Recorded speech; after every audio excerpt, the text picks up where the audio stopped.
Welcome to Appomattox Courthouse, a site forever etched in history as the place where General Robert E. Lee surrendered to General Ulysses S. Grant on April 9, 1865, marking the end of the American Civil War. In this scene, you can explore several buildings that were part of this historic village. Prominently featured is the Visitor Center, housed in a stately red brick building. This structure serves as the gateway to the park, offering exhibits and resources that immerse visitors in the story of Appomattox and the events surrounding Lee's surrender. Across the street stands Meeks store, the green building that once functioned as a vital mercantile establishment, a cornerstone of commerce for the community. Next to Meeks store is the Woodson Law Office, a modest building that highlights the professional life of the village, where legal matters were addressed in a time of national change. Now, we are inside the Visitor Center, housed in this historic red brick building. Here, the story of Appomattox comes to life through a wealth of exhibits spread across 2 floors, each offering unique insights into the village's role in shaping the course of history. On the first floor, you'll find engaging exhibits that chronicle the events leading up to the surrender, the details of the historic meeting between Generals Lee and Grant, and artifacts from the Civil War era. There's also an orientation film that provides a captivating overview of the surrender and its impact on the nation's future. The second floor offers additional exhibits that delve deeper into the lives of the people who lived and worked here during the 19th century. You'll discover displays about the soldiers who fought in the war, the civilians who endured its challenges, and the processes that helped the nation heal after such a divisive conflict. This level provides an opportunity to reflect on the human stories and the enduring legacy of Appomattox. As you explore the Visitor Center, you'll find it's not just a building. It's a doorway to understanding the significance of this moment in American history and the people who shaped it. We are now in the entry hall of the McLean House. The McLean House is where General Lee signed his official surrender. Standing in this entry hall, one can imagine the footsteps of history as Union and Confederate soldiers walked through these halls on the day of surrender. In this image, we are in the parlor, the very room where General Robert E. Lee surrendered to General Ulysses S. Grant on April 9, 1865, effectively ending the Civil War. This modest yet dignified space, with its simple furnishings and quiet atmosphere, reflects the somber yet hopeful tone of the meeting. Here, within these walls, an act of respect and reconciliation unfolded, a moment that shaped the course of the nation. Though the parlor may seem unassuming, its legacy is monumental, as it became the backdrop for one of the most consequential exchanges in American history. We now continue our exploration of the McLean House. Over the next few moments, you'll see a series of 360-degree images showcasing different rooms in the house. Each of these spaces provides a window into the life of the McLean family during the 19th century and their role in hosting one of the most significant events of the Civil War. Let's take a closer look at the scenes you're about to experience. We are now viewing the master bedroom. This was the private space of the McLean family, furnished with simplicity and comfort. The master bedroom showcases the personal side of the family, who unknowingly became hosts to history. The dining room. This room was where the McLean family gathered for meals, featuring modest furnishings that reflect the period's lifestyle. Though the dining room wasn't directly tied to the surrender, it offers insight into the daily life of the household during these historic times. Here we see the kitchen, essential to the functioning of the house. The kitchen reveals the practical side of 19th century living. Its simple design and tools reflect the era's domestic routines and provide context for the home's activities beyond the historical surrender. The guest bedroom. Used for visitors, the guest bedroom illustrates the hospitality of the McLean family. This room shows the period's typical furnishings and gives a sense of the home's warmth and welcoming nature. The children's room. This room appears to have been designed with younger members of the McLean family in mind. Modest furnishings, including small beds and simple decorations, reflect the space's practicality and warmth. Toys, books, or personal items scattered here, offering a glimpse into the innocence of childhood amidst a world experiencing profound upheaval. The children's room provides a humanizing touch to the historical home, reminding us of the lives that carried on even during tumultuous times. Slave Quarters Dining Area. The Slave Quarters Dining Area provides a look into the lives of the enslaved individuals who lived and worked on the McLean property. While distinct from the main house in its simplicity, the space reveals a sense of care in its structure and design. The kitchen and dining area feature sturdy furnishings and practical layouts that reflect the functionality required for daily use. Though modest in nature, the room feels organized and purposeful, offering a glimpse into the domestic routines of those who occupied this part of the property. Slave Quarters. One of two. This room offers a look at the living space provided to the slaves on the McLean property. Though small in size, the quarters are well maintained and reflect a simple yet functional design. The furnishings are modest, including a bed, a barrel for a table, and a few other essentials necessary for daily life. While the space was limited, it has a certain sense of order and practicality, indicative of the resourcefulness of those who lived here. The exterior of the slave quarters reflects modest yet sturdy construction, designed for functionality and durability. Nearby, you'll find the outhouse, a necessary feature for daily living. This is the second slave room on the McLean property. It features a small bed, a table, and chairs, emphasizing functionality and practicality. The presence of a fireplace adds a sense of warmth and utility, serving both for heating and cooking purposes. Meeks Stable. In this scene, we're looking at Meeks Stable, a structure built around 1850 that served as a vital facility for housing horses and livestock. Located near Meeks' store, its sturdy design highlights the practical needs of transportation and commerce in the mid-19th century. Meeks' store is the green two-story building. Here we are on the porch outside Meeks' store, once a cornerstone of commerce in the Appomattox community. Standing on this spot, you can imagine the daily bustle of villagers stopping by for supplies, exchanging news, and interacting with one another. The porch served as a natural gathering space, connecting the store to the life of the village and fostering a sense of community. The main store interior.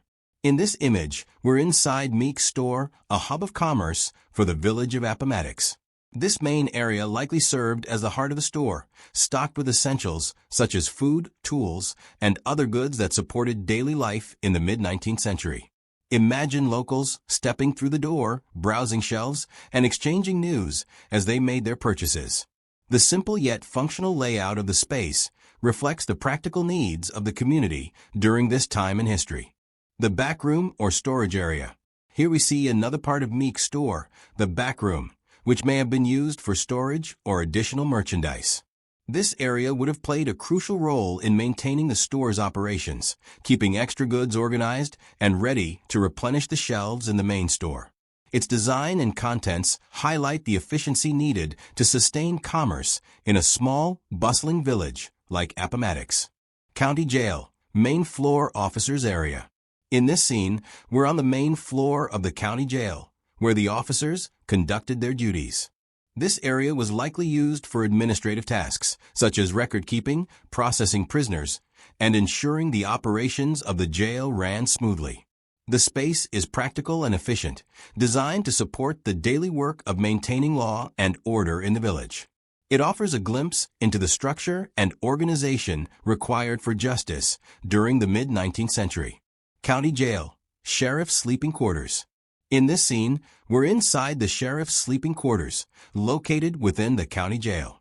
This modest space served as the sheriff's private retreat, providing a place to rest while remaining close to the jail's operations. The room is furnished simply with a bed, a small table, and a fireplace, reflecting the functional needs of the role. It offers a glimpse into the life of the sheriff, balancing responsibilities for maintaining law and order with the demands of daily living. This scene takes us inside one of the jail cells, offering a look at the sparse conditions provided for its occupants. A couple of small beds are provided, reflecting the utilitarian nature of the cell. The stark surroundings convey the purpose of these rooms, minimal comfort with the focus on confinement and order. In this view, we see a cutaway in the corner of the cell, revealing the reinforcement behind the walls. The use of metal highlights the care taken to ensure security and durability in the jail's construction. This detail serves as a reminder of the challenges and precautions involved in maintaining law and order in the 19th century. Maria Wright House. In these two scenes, we're looking at the Maria Wright House, a historic structure built in 1823 by Prior Wright and later inherited by his wife, Maria, in 1851. This one-story post and beam building reflects the typical architecture of a farming community in Piedmont, Virginia during the 19th century. The house holds historical significance as it stood near the site where the first Confederate flags of truce signaling surrender passed through the battle lines. Restored by the National Park Service to its Civil War-era appearance, the Maria Wright House offers a glimpse into the lives of the Wright family and the broader community during a pivotal moment in American history. Its simple yet enduring design serves as a reminder of the resilience and stories of those who lived here. Robinson House. In this scene, we're looking at the Robinson House, a structure rich with history and resilience.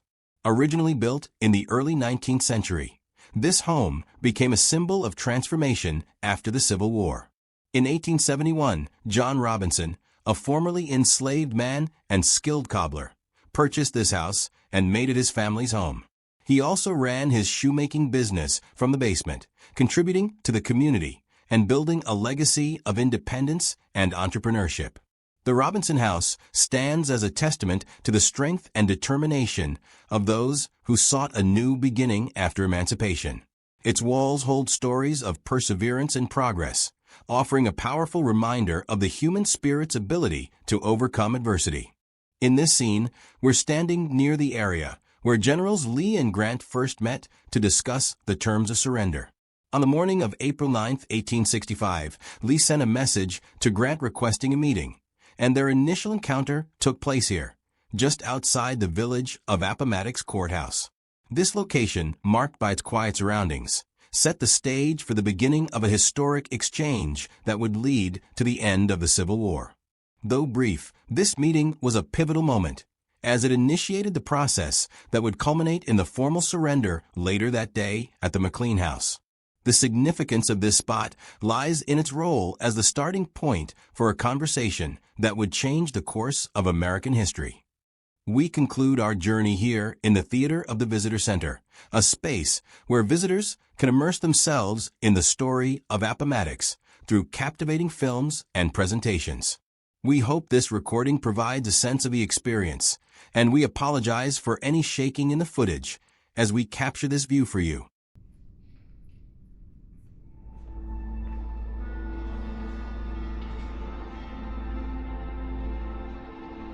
In late March 1865, at City Point, Virginia, 4 men held a council of war aboard a vessel called the River Queen. They were Admiral David Porter, Major General William Tecumseh Sherman, Lieutenant General Ulysses S. Grant, and President Abraham Lincoln.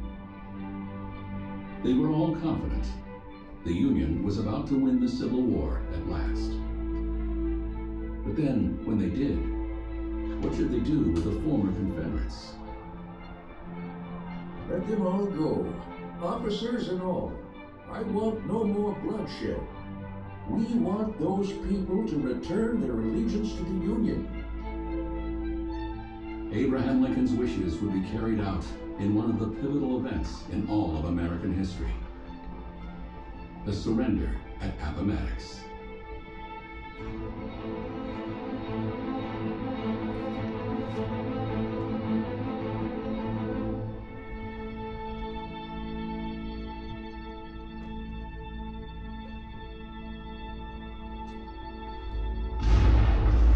In early April 1865, federal forces under Grant had finally broken through General Robert E. Lee's lines. After 9.5 months, the siege of Petersburg was over. Lee was forced to retreat and abandon the Confederate capital of Richmond. Grant moved with him, and the race was on. Lee was hoping to join forces with General Joseph Johnston's army in North Carolina. Grant knew the importance of not letting the two forces join, so he kept blocking the Confederate escape route south. For a week, the two armies clashed every day, and Lee's forces took unsustainable losses. It was at Appomattox Station where a division of Grant's cavalry under General George Custer finally dashed in front of Lee, blocking his way. On April 8th, Federal forces captured 25 pieces of artillery and 1,000 prisoners at the Battle of Appomattox Station. The next morning, Lee tried to fight his way out. For a moment, an escape route seemed open just west of Appomattox Courthouse. But the open door was slammed shut by a column of 25,000 Federal infantry, including some 5,000 United States colored troops. Confederate Lieutenant Charles Minnigerode was cut down in the battle. My darling mother, I am dying, but I have fallen where I expected to fall. Our cause is defeated, but I do not live to see the end of it. I suffer agonies. Would to God I could die calmly. Minnigerode was one of the last casualties. Despite his serious wound, he survived. The ragged remnants of the Army of Northern Virginia were now effectively surrounded. Between the two armies was Appomattox Courthouse. It was a small place in a tobacco farming area. A few dozen structures clustered around the Richmond-Lynchburg Stage Road. A general store, a tavern and guest house, slave quarters and blacksmith shops. Perhaps 100 people in all. In this town, as in most of the South, life was based on farming. And farming was often based on slavery. Over half the people in the county were enslaved. What was about to happen in McLean's parlor would change their lives forever. It would change everything. Appomattox had seen little of the Civil War that had raged for 4 years. The war had divided the nation and killed over 700,000 Americans.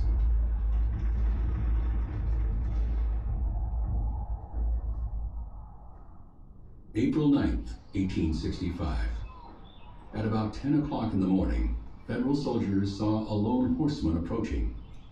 He carried a white flag of truce. Late that morning, Lee sat down to rest under an apple tree. I have here a message from General Grant for General Lee. He was waiting for a response from Grant. For 3 days, the two generals had exchanged notes.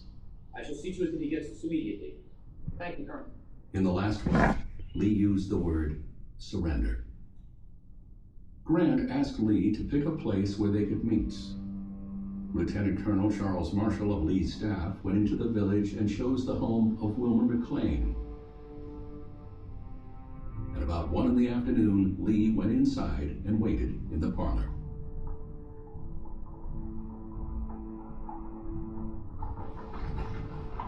It was about 1:30 when Grant arrived with his staff.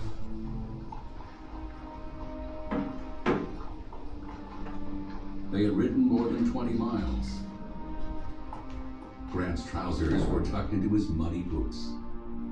A federal officer remembered that General Lee was dressed in a new uniform. His tall, commanding form contrasted strongly with the short figure of General Grant, clothed in a soiled uniform. To Grant, Lee was a man of great dignity. For a while, they chatted in a friendly way. Then, Lee asked Grant to write out terms of surrender. Grant bent solemnly over his order book. He was writing the words that would define not only a surrender, but the peace to come.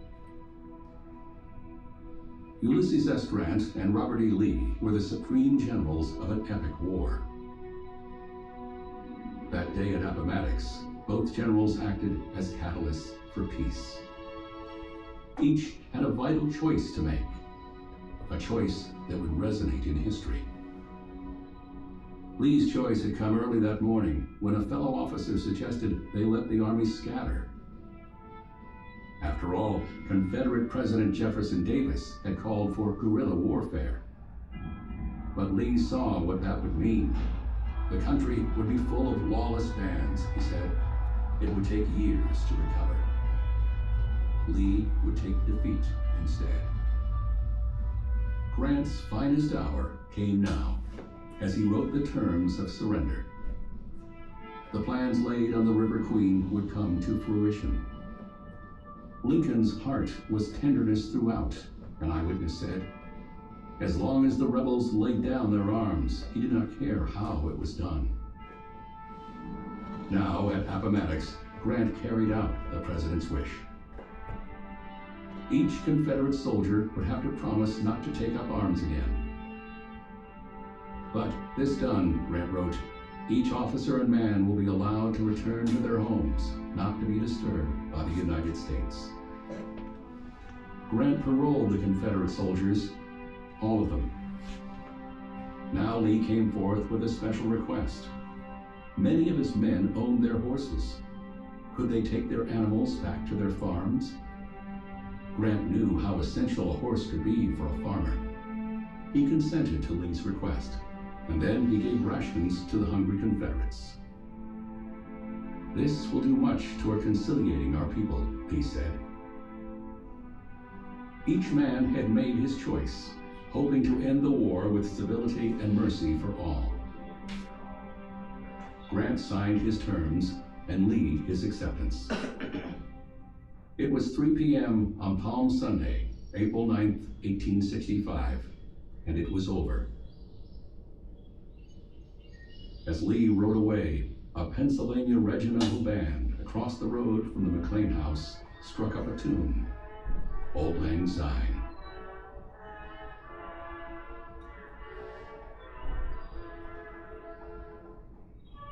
Like ripples from a stone thrown into a pond, the news moved quickly through the camps. A northerner said that some of us gave expression to our feelings by throwing our canteens, haversacks, and coats. Grant heard the salutes fired in celebration and ordered his men to stop. Lincoln had been clear. The South was not to be humiliated. After the bloodshed, there would be healing.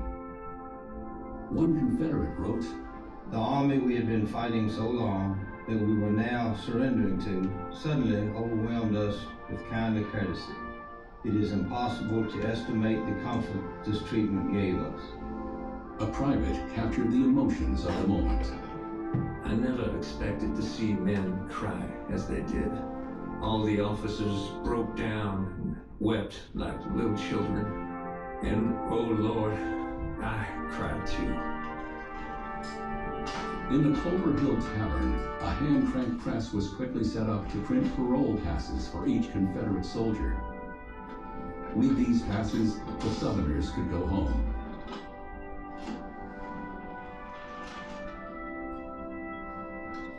The formal surrender took 3 days. On April 12th, about 22,000 Confederate infantry, one division at a time, stretched through the village on the muddy road. For over 6 hours, the Confederates stacked arms in front of a Federal division led by General Joshua Chamberlain. Chamberlain wrote, "We received them with the honors due troops, at the shoulder and in silence." Federal Private John Haley remembered his war. "It is all over now, and I can only regard it as a hideous dream. The smoking ruins, the slaughtered thousands and waiting families, the roar of the cannon, the rebel yell, and Yankee hurrah have all passed away, and we again return to peace." 5 days after the surrender, Grant and his staff arrived in a jubilant Washington, D.C. Captain Robert Lincoln, who had been with Grant, gave his father a first-hand account of the final campaign and surrender. That night, the country was turned upside down. John Wilkes Booth stole into a balcony at Ford's Theater and shot Abraham Lincoln. By the next morning, the president was dead, and the hope of Appomattox was quickly swept away in a tidal wave of uncertainty. no president had ever been assassinated before. Perhaps the North would try to take revenge. After the brutal war and the assassination, the well of bitterness was deep. In the North, the nightmare of war had affected most lives. A generation of young men had been decimated. For the white people of the South, the war was an apocalypse. Their land had been devastated. Their way of life, based on slavery, had collapsed. For former slaves, there was hope, but no guarantee that emancipation would bring real freedom. How would they live now? How would the land be worked, and who would hold power? The Northern victory settled the great question of secession. The nation had survived a civil war. The Union was preserved. But could North and South truly reunite? Lincoln had hoped so. So did Grant and Lee. On the day of his surrender at Appomattox, Lee exhorted his men, "Go home now, and if you make as good citizens as you have soldiers, you will do well, and I shall always be proud of you." By early June, the last Confederate armies had given up. The war was truly over. In the end, the days at Appomattox left an undeniable legacy, a unified and stronger nation. The Civil War introduced a very basic question to American life. What rights should be common to all people? Lincoln had issued the Emancipation Proclamation 2 years earlier, but it was with Appomattox that emancipation became more than an idea. It could now be the law of the land. That December, the 13th Amendment to the Constitution outlawed slavery forever.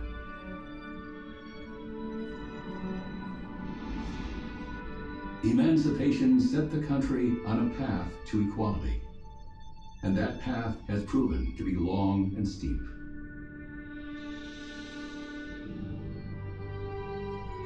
But a first step was taken here at Appomattox.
Harper's Ferry.